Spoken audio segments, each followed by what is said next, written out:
मजहब मतलब आखिरत की फिक्र है लोगों को, दुनिया में क्या हो रहा है उसकी नहीं, कि भाई मैं जन्नत जाऊंगा कि नहीं, मैं ऊपर वाला मेरे अच्छे कर्म नोट कर रहा है कि नहीं। मुझे तो हमेशा से ही ये बात बेवकूफ़ी की लगी कि एक अल्लाह मियाँ बैठे हुए हैं ऊपर और वो हर एक को देख रहे हैं और हर एक के बारे में नोट कर रहे हैं कि इसने क्या किया, उसने क्यों। कहा बहुत ही बिजी रहते हैं लोग, मतलब उनको फुर्सत ही कहाँ होगी कुछ और करने की। तो ये बातें तो मुझे तब भी नहीं सूझी जब 5-6 साल की उम्र में ये कहानियां मुझे बताई जाती थी, और अब तो खैर आई एम अ लैप्स्ड मुस्लिम।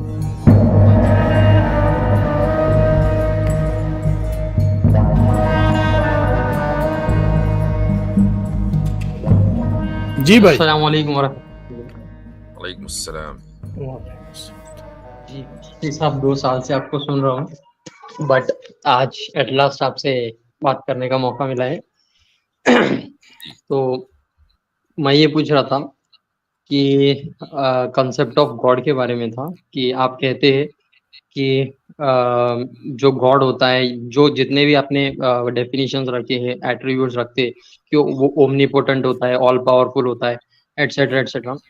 ये सब डेफिनेशंस आपने मतलब कहाँ से लेते हैं, और हम मतलब क्यों माने कि गॉड ओमनीपोटेंट होता है, ऑल पावरफुल होता है, एटसेट्रा, ये सब चीजें। हाँ, हम एज अ मुस्लिम हम ये बिलीव करते हैं बिकॉज कुरान में है, लेकिन एज एथिस्ट या फिर एक चीज से भी पॉइंट ऑफ व्यू से भी अगर देखा जाए, अगर वो खुदा पे यकीन रखता है तो फिर वो ये क्यों माने कि वो अगर खुदा है तो वो ऑल पावरफुल भी, ओमनीपोटेंट भी है, एंड वो हर चीज पर कुदरत रखता है। प्लीज। ठीक, आप मुसलमान है ना? नहीं, जी जी, अल्हम्दुलिल्लाह। मुसलमान है, ठीक है। देखिए, इसकी जो दलील है वो बहुत सिंपल सी है, और वो ये है कि जिस खुदा को हम और आप मानते हैं, बल्कि पूरी दुनिया अगर किसी को खुदा तस्लीम करती है तो साथ में ये भी तस्लीम करती है, दो चीजें तस्लीम करती है। नंबर एक, कि वो वाजिबुल वजूद होगा। वाजिबुल वजूद का मतलब ये है कि उसका जो एग्जिस्टेंस होगा वो नेसेसरी होगा। ये मुमकिन नहीं है कि उसका एग्जिस्टेंस जो है कभी एक वक्त पे शुरू हुआ हो और फिर एक वक्त पे खत्म हो जाए, वरना फिर वो खुदा कैसा, वो तो हमारे जैसा होगा ना। हमारा भी एग्जिस्टेंस शुरू हुआ है और खत्म हुआ है, तो फिर हम भी खुदा हुए। तो उसका वाजिबुल वजूद होना यानी नेसेसरी एग्जिस्टेंट होना ये जरूरी है। पहली चीज ये मुसल्लम है सारे तमाम अहले मजाहिब के नजदीक। दूसरी चीज जो मुसल्लम है वो ये है कि वो खुदा सुप्रीम बीइंग होगा। सुप्रीम बीइंग का मतलब है कि अजीम तरीन हस्ती होगा, उससे उससे अजीम कुछ नहीं हो सकता, क्योंकि अगर उससे अजीम कोई चीज है तो फिर वो खुदा है।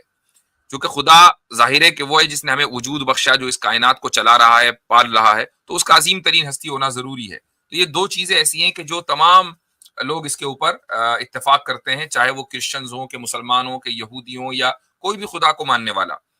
अब जब हमने ये मान लिया कि वो अजीम तरीन हस्ती है तो उस अजीम तरीन हस्ती में जो नोबल क्वालिटीज हैं उनका आला दर्जे पर अपने विद परफेक्शन एग्जिस्ट करना जरूरी है। नोबल क्वालिटीज का मिसाल के तौर पर कुदरत है, मिसाल के तौर पर इरादा है, रहमत है, ये सारी की सारी चीजें, और गजब है, ये सब की सब नोबल क्वालिटीज हैं।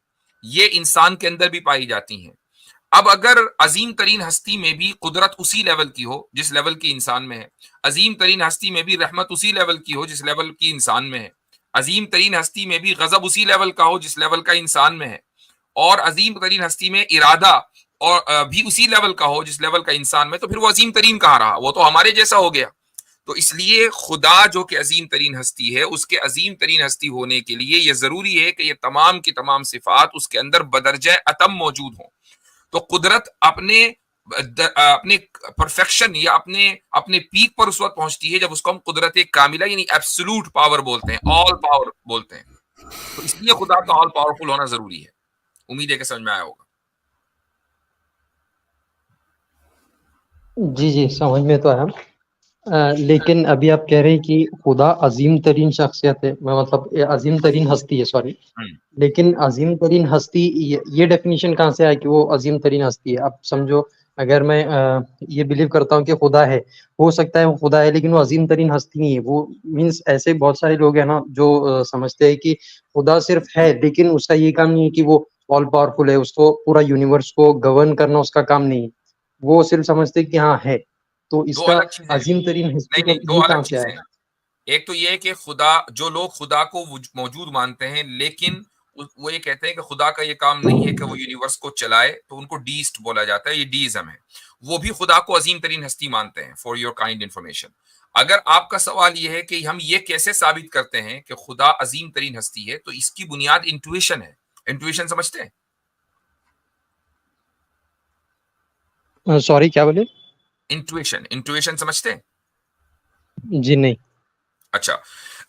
एक बात बताएं कि आपके वालिद आपके नजदीक मोहतरम हैं, उन मुअज़्ज़ज़ हैं, इसकी क्या दलील है? मोहतरम है, हम्म, इसकी इसकी दलील दलील तो है ही नहीं, नो आइडिया सर। है ही नहीं। इसकी दलील क्या है? बस है जी मोहतरम है, यही दलील है इसकी। इसको बोलते हैं हम इंट्यूशन। नहीं, कुछ तो इसके बिहाइंड कुछ तो रीजन होगा ना।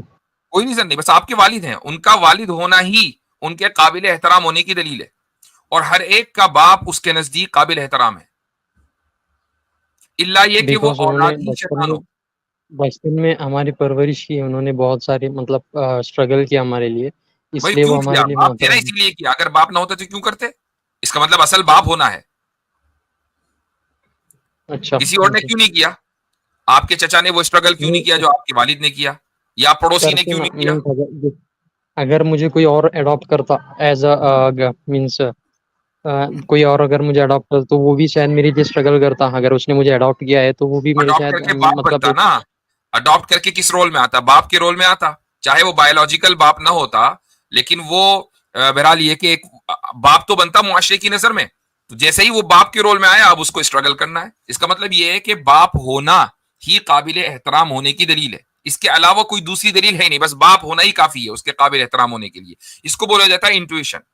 एक और मिसाल दे देता हूं इंट्यूशन समझाने के लिए। मैंने इंट्यूशन समझाना चाह रहा हूं आपको। आपको भूख लग रही है, इसकी क्या दलील है? सॉरी। आपको भूख लग रही है, इसकी दलील, इसको साबित करें कि आपको भूख लग रही है।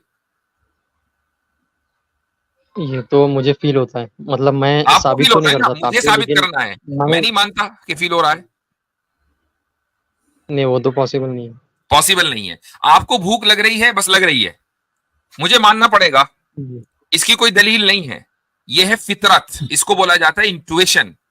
तो ये हमारी ओके। इंट्यूशन में है कि जो इस दुनिया का बनाने वाला है, या तो फिर सवाल हो, ऑब्जेक्शन हो बनाने वाले पर कि भाई जी बनाने वाला कोई नहीं है, लेकिन अगर हमने मान लिया कि एक हस्ती ऐसी है जो इस दुनिया को, इस कायनात को बनाने वाली है, तो फिर वो अजीम तरीन है। जिस तरीके से एक इंसान का बाप उससे अजीम होता है अपनी औलाद से, इसीलिए वो एहतराम का हकदार होता है, ऐसे ही इस कायनात को वजूद बख्शने वाली, अदम से वजूद बख्शने वाली जात अजीम तरीन जात होगी। अगर कोई दूसरी जात उससे अजीम होगी तो फिर वो खुदा होगी। यह है इंट्यूशन, यह है फितरत। अब इंट्यूशन के ऊपर आप कोई साइंटिफिक दलील नहीं मांगते, उसके ऊपर कोई, जैसे भूख के ऊपर नहीं कोई साइंटिफिक एक्चुअली, दलील नहीं है। हाँ हाँ, राइट है। ये वैलिड होता अगर वो जो जो भी थीस्ट वो मान रहा है कि खुदा है, वो ये मानता कि मीन्स ये यूनिवर्स को क्रिएटर ने बनाए। लेकिन पहली बात ये है कि वो मान रहा ही नहीं है कि ये क्रिएटर तो है, लेकिन यूनिवर्स उसने क्रिएट किया है, ये वो नहीं ये क्या मानता ना, बात हुई? तो तो फिर फिर अजीम क्रिएटर कैसा हुआ जिसने यूनिवर्स क्रिएट ना किया हो? फिर वो क्रिएटर का क्या मतलब है? मतलब वो क्रिएटर तो नहीं, वो गॉड शब्द यूज करता है, वो कहता है कि गॉड है, लेकिन ये तो भाई यूनिवर्स आपको का अपना कॉन्सेप्ट क्लियर करना इसलिए जरूरी है कि बात फिर क्रिएटर पे होनी चाहिए।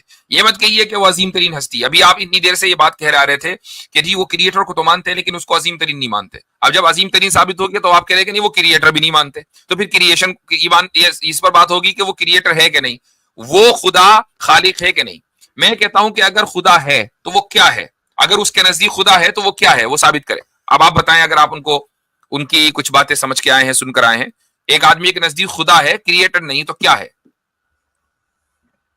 नहीं, वो तो कहते हैं कि खुदा सिर्फ वो होता है जो सिर्फ जब मुसीबत के टाइम पे लोगों की मदद करने के लिए आता है।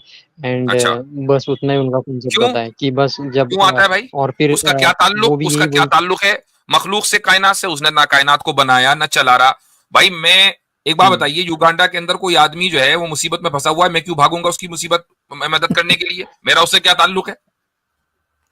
जी जी। तो मुझे बताएं कि जब राइट। खुदा ने न बनाया, ना पैदा किया, ना चला रहा है, तो मुसीबत में मदद करने क्यों आता है?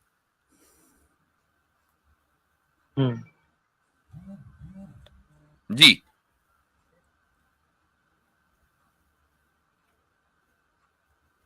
जी कूल भाई, कुछ कूल हुए कि नहीं? जी जी, मेरी आवाज आ रही है? जी आ जी, रही मुझे है, आ लगता रही है है। मुकम्मल कूल हो गए। जी, मैं ये बोल रहा था कि क्या हम कुरान को इनकम्प्लीट बोल सकते हैं? अब ये एक दूसरा सवाल है। न्यास मुफ्ती साहब, अगर आप कंटिन्यू रखना जी चाहते हैं तो, लेकिन उनका सवाल जो था उनका जवाब मिल गया, दूसरे दोस्त भी जी जी बैठे जी, हैं। आप जी हाँ, एडमिन है, आप कंट्रोल करें इसको। ठीक है, जी, चले मेरा भाई, फर्स्ट नेक्स्ट सवाल टाइम कंप्लीट आइएगा। हो गया, ये सेकंड सवाल है। नहीं जी नहीं, कूल फिर भाई, दूसरे दोस्त। और मैं ये भी पूछ हमारे रहा साथ नहीं मौजूद हैं। हम चाहते हैं कि मैक्सिमम सवालात ले लिए जाएं। फिर कभी इंशाल्लाह मौका ओके। मिलेगा तो तशरीफ लाएं। जी जी ये सेशन जी तो जी, कोई इंशाल्लाह बात ताला नहीं, होते ओके, रहेंगे। थैंक चले जी, बहुत शुक्रिया जी।